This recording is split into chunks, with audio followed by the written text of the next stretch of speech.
दत्तवाड जिल्हा परिषद मतदारसंघामध्ये तिन्ही उमेदवार अगदी घर टू घर पोहोचलेले आहेत। त्याच्यामध्ये सैनिक टाकळी पंचायत समितीमध्ये टोटल म्हणजे जेवढ्या मतदारसंघामध्ये 6 गावं आहेत, टाकळी, राजापूर, राजापूरवाडी, खिद्रापूर, नवे जानवाड, जुने जानवाड, या प्रत्येक घर उंबरा टू उंबरा संपर्क दौरा आणि उमेदवार दोन्ही उमेदवार प्रत्येका मतदारांच्या समोर आत्तापर्यंत पोहोचलेले आहेत। आणि आजचा दिवस आहे, अजून उद्याचा दिवस आहे, परवा 5 तारीख आहे।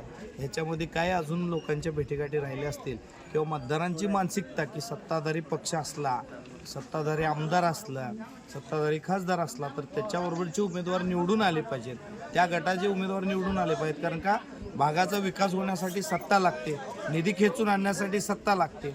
तर सत्ताधारी गटाच्याच उमेदवारांना इकडं अविनाश पाटील आहेत आणि जिल्हा परिषदेला शिंदेताई आहेत आणि वरच्या पंचायत समितीला आपले बाबासाहेब वनकुरे आहेत।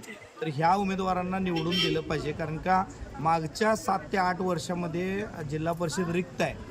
पंचायत समितीला काम करता आलं नाही, कारण का जिल्हा परिषदचे उमेदवार नव्हते। बंडाता त्यांचं दुःखद निधन झालं, ते तर मला बोलले होते की तिथं एक मंदिराची विटंबना झाली होती आणि मोठा कार्यक्रम होता। तो कार्यक्रम असताना बंडाता ते म्हणाले होते की माझ्यानंतर जर दत्तवाड जिल्हा परिषदमध्ये जर कुणाकडे कौशल्य असेल, लोक जोडण्याची क्षमता असेल, लोकांसाठी जाऊन जाण्याची जर ताकद कुणामध्ये असेल तर ती प्रमोद पाटलांमध्ये आहे। तरी बंडातात्यांच्या नंतर या मतदारसंघामध्ये तसं नेतृत्व उभं राहिलं पाहिजे, म्हणून आम्ही अविनाश पाटलांची उमेदवारी पुढे आणली। आणि या भागामध्ये विकास कामं होणारे अजून खूप कामं तशी रखडलेली आहेत आणि ती कामं ताकदीने पुढे नेण्यासाठी या तिन्ही उमेदवारांना दत्तवाड जिल्हा परिषद मतदारसंघामध्ये जनतेने भरघोस मतदान करावं, एवढीच मी आपणास विनंती करतो।